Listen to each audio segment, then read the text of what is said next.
For over 25 years of turning and demonstrating, I've asked a number of my former students whatever kept them from actually trying pen making. These are some of the answers they came up with. I didn't believe some of them I did believe.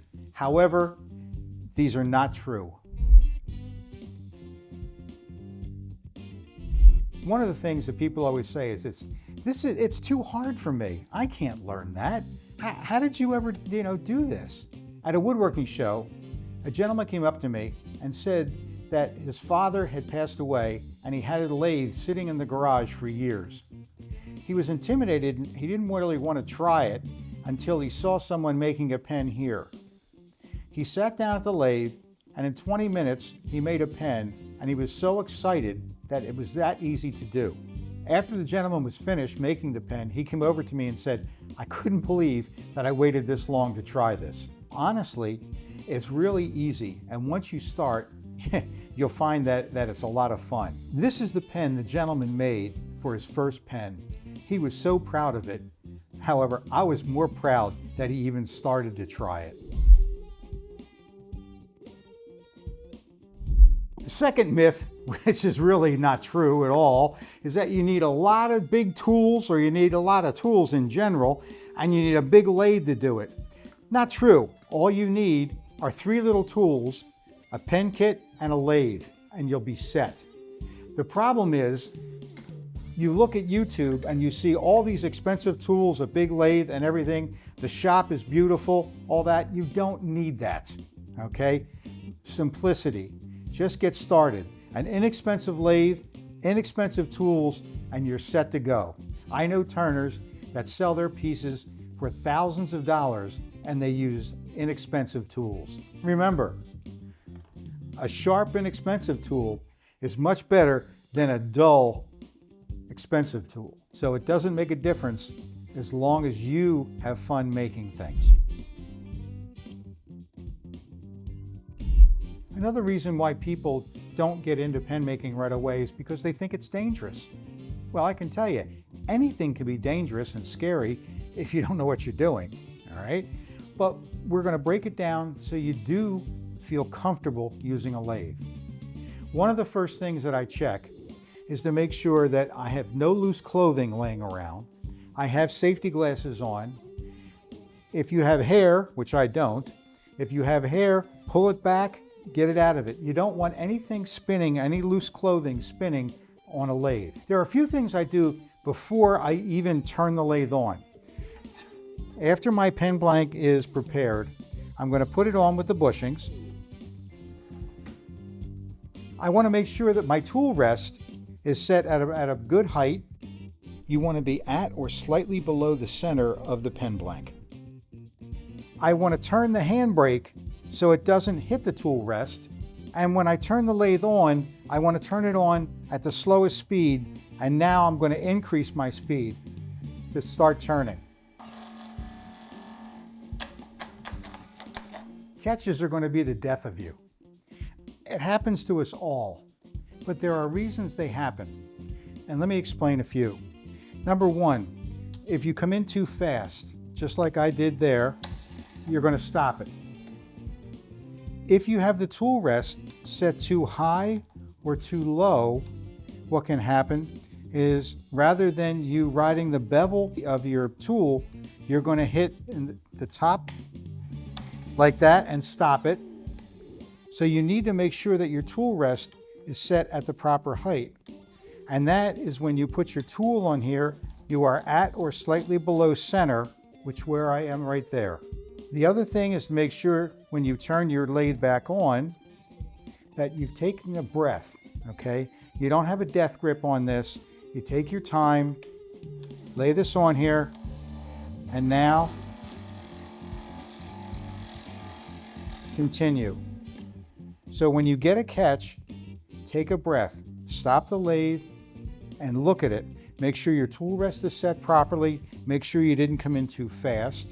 When you do come in, make sure that your bevel is touching the wood before you start to raise your hand to cut.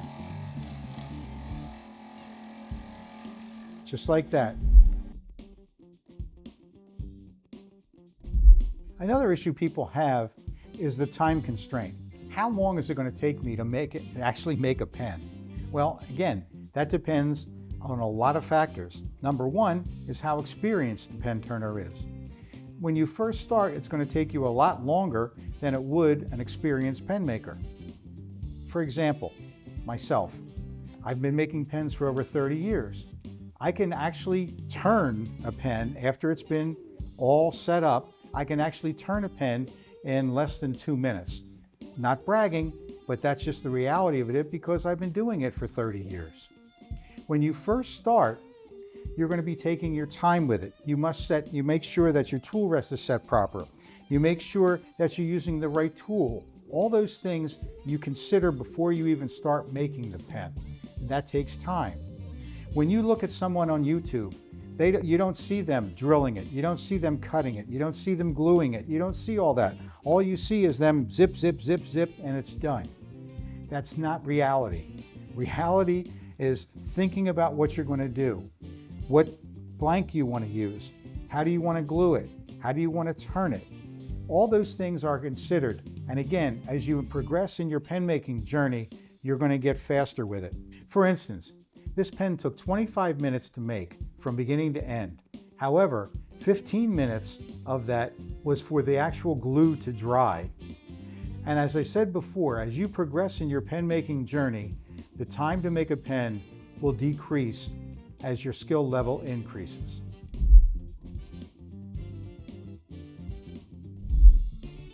We all want our first pen to be perfect. However, the reality of it is, it's not going to be perfect, but you're going to have fun making it. When I'm teaching class, invariably I get students that have never made a pen before. The first one they make, it's got imperfections, doesn't look that great. However, they enjoyed the process of making it. So they want to make another one, and they want to make another one, and another one. By the time they get to their 7th one, they can see exactly how much they've improved, and they want to make more and more of them. When you hand someone your first pen, and their reaction is, wow, you made that? That's the only thing that matters, is their excitement to see your pen. You don't have to point out the imperfections in there. You know they're there because you made the pen. They're seeing a really nice pen right there in their hand. So don't ruin their excitement by pointing out all the imperfections. This is someone's first pen. Shape of it isn't too bad, except that they went way below the bushing on here, and so the trim ring covers over that. Here's another one. When they were making this, they didn't pay attention to the bushings, so one side is real lopsided, the other side is flush. These are common mistakes. But again, they enjoyed the process of making this, so they continued on. Here's another one that I did. And I can show you, when I put this together, I was such in a hurry, I pushed it in there and I cracked the whole bottom of the pen. I didn't throw it away. I kept it to show people that mistakes do happen, but you have to continue on. You don't have to be a woodworker to be a pen maker. A lot of people think that you're going to need all these tools to make it. You're not going to need a table saw, you're not going to need a router, you're not going to need a planer or a sander or anything like that. You don't need so much experience working with wood. All you really need is a lathe and tools and a pen kit to make a pen.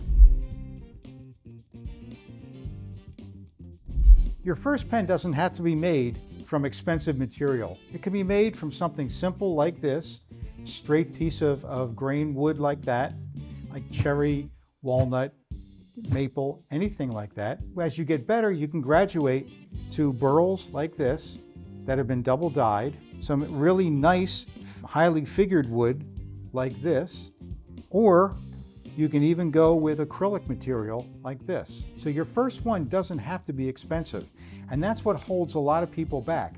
They feel that I have to buy something really nice and make the first pen. No, take something like this, practice, learn your skill, and then you can always graduate to the more expensive material. All the myths that we discussed today have one thing in common. They were all true, or you believed they were true, before you actually tried them and found out that they weren't true at all. Remember the one I told you about where the son inherited his father's lathe? He had never done anything before, He was afraid to try, but once he did, he realized this is a lot easier than I thought, and he had a lot of fun making pens. Don't let a story that you made up in your head about pen turning dissuade you from actually starting, because once you do, you're going to find that it's a lot easier than you thought it was, and you're really going to enjoy it. So until next time, just remember, happy turning.